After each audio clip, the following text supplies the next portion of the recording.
So we are back with Michael Ashcroft. This is round 3 of reflecting on taking the leap. So the first time we talked was almost a year ago. I think you were thinking about leaving your job. You had been experimenting with side gigs. The second time we talked was about what was it, 9 months ago? It was a few months before you quit your job. And now we're Yeah, talking 6 months after you took the leap. that's right. So welcome back for round 3. I'm excited to dig into this. Uh, I listened back to the past episodes. You said you did not. I'd love to just start with 6 months before you quit. You described yourself. You said, I am an engagement manager at KPMG. I wanted to see how that felt for you now. That was, I said, who are you and what is your story? And that was your first sentence. Yeah, Was you that what I said, I said? am Oh, I'm an engagement manager at KPMG. oh, that doesn't feel good. Why? Wow. Okay. It's just, first of all, like I wasn't hugely comfortable in that role. So the fact that I went straight in saying, I am my job title and organization, is stronger than I thought I would have been. But I guess, yeah, that was still how I was defining myself in a way, like sort of kind of based around work framings and all that stuff. So it feels weird to think back on that now. So the second part was that you're a guy who works on climate change type things. Yeah, I now only do online courses and blog and teach Alexander technique and coaching and stuff. So that's a complete change as well. That feels weird. That's harder actually, because that one was part of my story in a much bigger way. Like my identity was much more like, yeah, I work in low carbon innovation and that's my thing. And like letting go of that has been harder than the job I just had. Yeah. Yeah, so let's backtrack a bit. What was it like stepping away, like that final day at work and actually leaving? Because we talked only when you had quit and you still had 2 months to work at the company. What was it like on that final day? Were you like more than ready to walk out of there? I was pretty done. Partly because we have 3-month notice periods here in the UK, so it's quite common. So like 3 months is a long time. It doesn't get easier. I've done it 3 times. To be honest, it was a bit climatic because of COVID. Like we'd been home the entire time anyway, so like the transition was like someone came to pick up my laptop and like take it away, and that was it. Right? There wasn't a sense of please forgive the doorbell if you can hear it. It's still working from home. There wasn't a sense of like goodbye speech that I've had in other places or drinks or any kind of closure. It was just like, all right, close the laptop. That's it. And then it took me a few weeks to kind of settle into, oh, actually, I don't have a job now. That weirdly, I would have preferred some kind of like hard boundary of like, here's a ritual or something around leaving, but that didn't happen. So I had to kind of make my own. Yeah, when I left, it was you're at the office one day, and then my first day off was a Friday. So it was Friday, and it was just home, and I felt like I was in the void. Um, so what were those first 2 weeks like for you? I remember trying to trying to do relaxation almost, or trying to do having fun. So like I remember one of the first things I did was like download Civilization 6, the video game, and just like, I'm going to have fun now. I'm going to play video games. And I found it so difficult because partly because I think I chose the wrong game. I chose like one of the most strategic, long-term thinking type intellectual games I could have. So like, that's just what I just left and quit. I don't want to do strategy again on a game.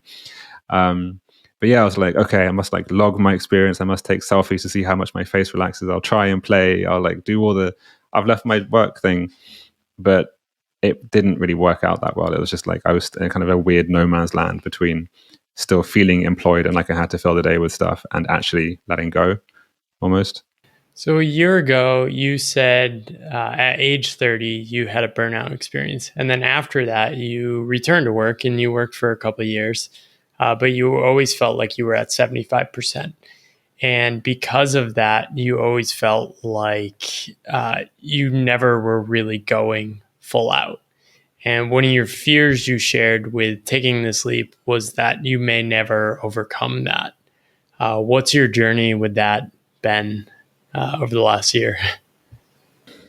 Yeah, it's a good one because I can still kind of feel that thing there a little bit. And I think it will go away now. I framed it in the sense of if you want to recover, you can't start from here, where here is being in the job, because there needs to be a complete off period, I think, and then return to whatever the new state will look like. I've been very intentionally not hitting the gas pedal, so to speak. Like I have the course I've built, I have all kinds of stuff I could be doing. I could be going like, okay, scale, grow, like whatever, but I'm not doing that. I'm very intentionally having very open days and seeing what comes up. That's now getting a bit boring, honestly. Like I feel like I'm naturally inclined to do more things, but I'm still only working like 15, 20 hours a week ultimately, and dealing with what that looks like ultimately as well. Nice. So really only 15 to 20 per week these days? Well, okay. This is the tricky thing about being self-employed, is that there's no boundary. So like if I take away all the what I would call dicking about, like kind of scrolling through social media or like pseudo working or like just sitting there looking like I'm working, then I'm not really getting that much focus time done. That's something to deal with, I think, at the same time. There is an issue where like everything I could be doing anytime could be work, like reading any book, taking any like journaling exercise could be a blog post or whatever. So like that's a weird thing. I don't really count hanging out in my community forum as work. If I go in there for 5 minutes every day, like that is work technically, but it doesn't really feel like it. So actually, it's really difficult to say how much I'm working or not working. But like the feeling of it compared to a working week at KPMG is like it's way less felt sense of work, at least. Yeah. How is your relationship to when you work changed? Do you think of Monday through Friday as the work week still? So a little bit, only because my girlfriend works the same like normal working hours, and I prefer to align my free time with hers. Otherwise, it's kind of silly. It's like, yeah, she's free, but now I'm working. It doesn't work. But beyond that, there's really nothing that makes any day different from other days, apart from like calls I happen to have, for example. So if it weren't for like living with her, actually, I probably would just find every day to be the same. There's no sense of what days are working days or not. I'd work into the nights and stuff just because I can. So I don't think that's a good thing, but I definitely could do that if I wanted to. You said kind of your fears when you were thinking about this leap, or just a general fear of being afraid that things won't work. And the second one was that you'll get what you want and then you may not actually want it. So, what have you discovered in these first 6 months? Is this a 10-year journey you're on? Is it something you're really not sure what it looks like, or something else? My sense is that this is a long-term journey now. I don't regret my move at all. It's been successful in the sense that I built something that people want to buy and they're buying it. I'm enjoying the lifestyle and I'm looking forward to doing it more so when restrictions lift from COVID. So traveling a bit and doing a not full nomadic lifestyle, but at least having a year or two of just kind of getting away from current lifestyle and then coming back to it perhaps. But I'm not doing this with the sense that, oh, I'll get a job again one day. I planned for this to be a forever thing unless I have different preferences or something cool comes up or whatever. No, I don't want to do that. But what I actually have realized is quite interesting is, particularly in the course creation world, is let's say that I do go back to work at the same time, build a course that is moderately successful. I can still generate a bunch of money from that and take a different kind of job because of that. And that's huge. It means I don't have to go back to the same kind of job. I can get a more fun, lower paid, better location, whatever kind of job, and supplement my income with this course that I've built in my time off. So I viewed it as a win-win, or a kind of a very low regrets pathway if I were to even be mildly successful at this, not successful enough to stay out of work.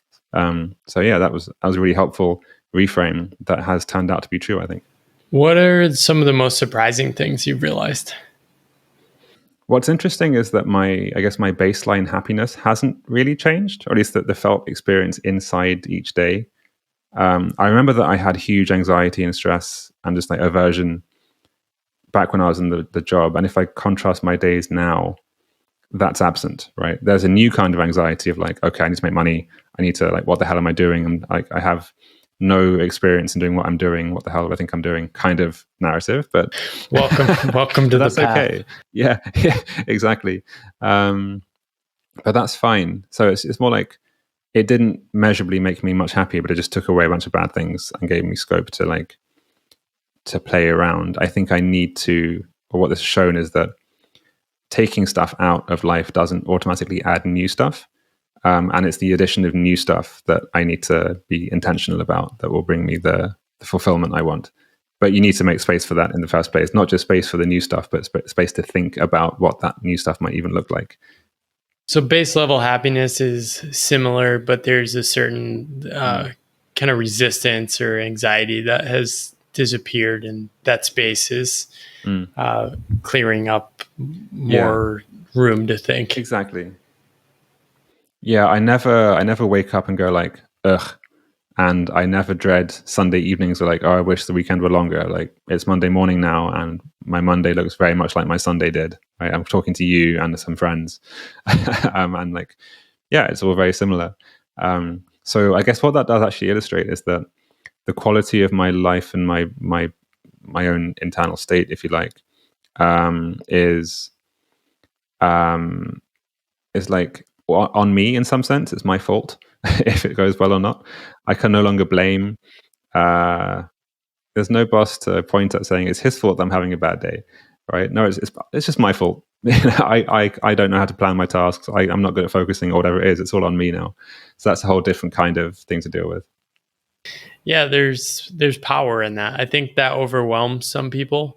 I like it mostly because I spend 0 minutes a year looking for excuses or explaining or trying to like analyze situation. It's so easy to get caught up in that company because there's so much drama and gossip and stories at all times. That's one thing I'm changing, actually. I think being frank with myself, I did have a little bit of I don't want to say a victim thing going on, but I was too easy to say like, oh, these external circumstances, look at these reasons why I'm unhappy, or I had a bad day because of this thing at work, which, you know, to one extent is a fair thing to say. To another extent, it's like, it's not helpful. And it's something I don't want to carry on with me. I have much more power now, and I want to learn how to wield that power in a constructive way rather than get stuck in the old mode. Yeah, it's a yes and, right? It's this situation is harmful for me, but I'm also opting into this. Yeah. So exactly. I'm giving consent to complain almost. Yeah. So when 3 months before you quit, or 2 or 3 months, you said your prediction about your leap was, I can survive. And once I've let go of the job situation, I have a suspicion that a whole bunch of energy will get unlocked. It will be that stuff that shapes my life going forward. Like that energy and that emergent. Are you starting to experience that? I'm starting to, and that's one of my biggest takeaways is just how long that's taken. Like I was kind of pointing to, like, I was expecting, okay, 1 week in, 2 weeks in, 1 month in, like, I'll have the energy. And like, hang on, no, I was actually exhausted and like just disinterested for 6 months. And I'm like now going like, oh, actually, okay, let's go and do some cool stuff. I really underestimated how long that would take. Yeah, I think we were talking last week. I said for me, it was 7 to 8 months for the like positive energy started emerging. But yeah, it takes different amounts of time for different people, I think. And I wouldn't say I'm there yet. I think if you were to ask me again in 6 months, we're like, no, actually, yeah, I wasn't really there yet. They're 6 months in, probably takes even longer. There is a confound with COVID. It's been difficult to live a life outside of that frame. But yeah, it is interesting how long it took to let all the kind of the processes unwind themselves. I didn't even know were there. Like I think it took about 3 or 4 months before I felt okay having a day doing nothing, and I stopped kind of beating myself up for like, oh, this was an unproductive day. Like now I'm just like, okay, well that happened. No one doesn't matter, right? It literally doesn't matter unless I have a goal I'm not moving towards, which I didn't have that many goals to move towards. It's fine. So just becoming okay with that, it's fine, has been a big thing, and now I don't beat myself up that much. How does it feel being a legible person in a wage-based world where people define themselves through a job? That's hard, actually. I think I've been sheltered from that slightly because I've been at home so much, and I don't really meet people from the outside world that much, new people. So on Twitter and these communities, it's like, it's normal to be weird. But when I occasionally meet someone, they say, so what do you do? And I don't want to explain what Alexander technique is in that kind of 10-second interaction. I do not want to go there. So I might say I make online courses, I'm an online educator, or I work in that kind of online marketing maybe. I might say I'm a YouTuber.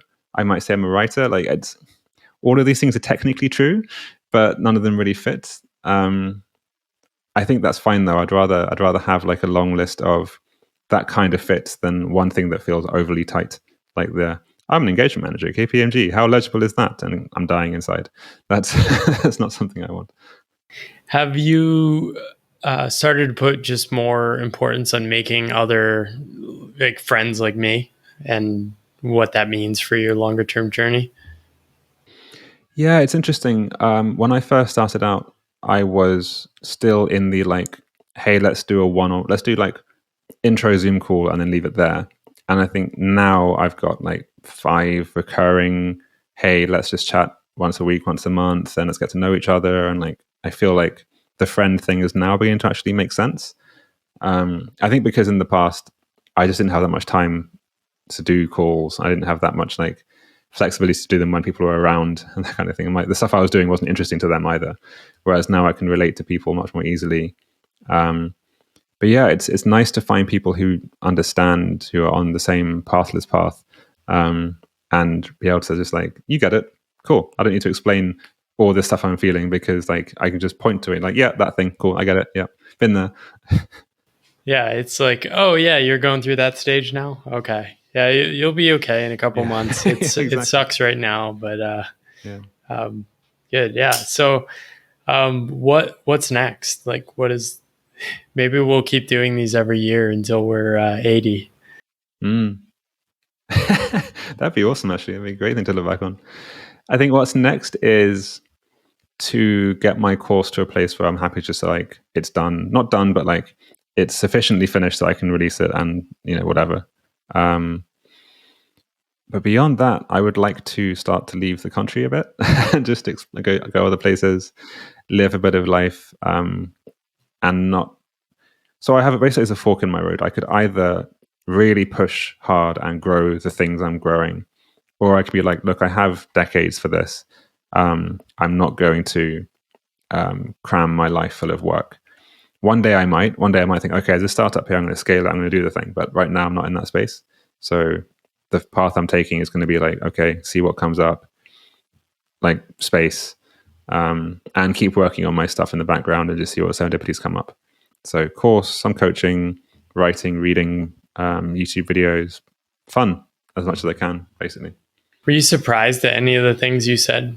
I'm not surprised. I'm not that far away from him that he's alien to me. It's a bit jarring, I guess, simulating him in my head again. I think one of my experiences now is that I'm sufficiently far out that I feel like a different person, but I'm still close enough that I remember what it was like. So not surprised, but like saddened by the I am an engagement manager. Like that was like, okay, there's more to you than that. I want to hug your former self. Exactly. It's like, don't worry, it'll be okay. Awesome. What advice would you give to somebody at your stage, or even right before they're about to take the leap? So like me of a year ago, you mean? Yeah, I mean, it could be somebody that's about to quit their job or somebody that's at the early stages of just quitting. So I guess all the common sense stuff, like they'll probably have enough money and a plan of what to do, is all kind of assumed. So I would say don't rush straight into something new.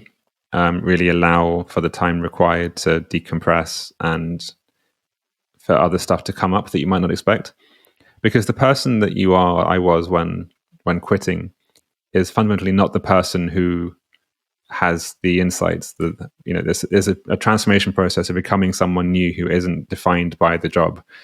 And then that person has the ideas for where to go next. You don't want to be deciding where to go next while you're still in the job frame, right?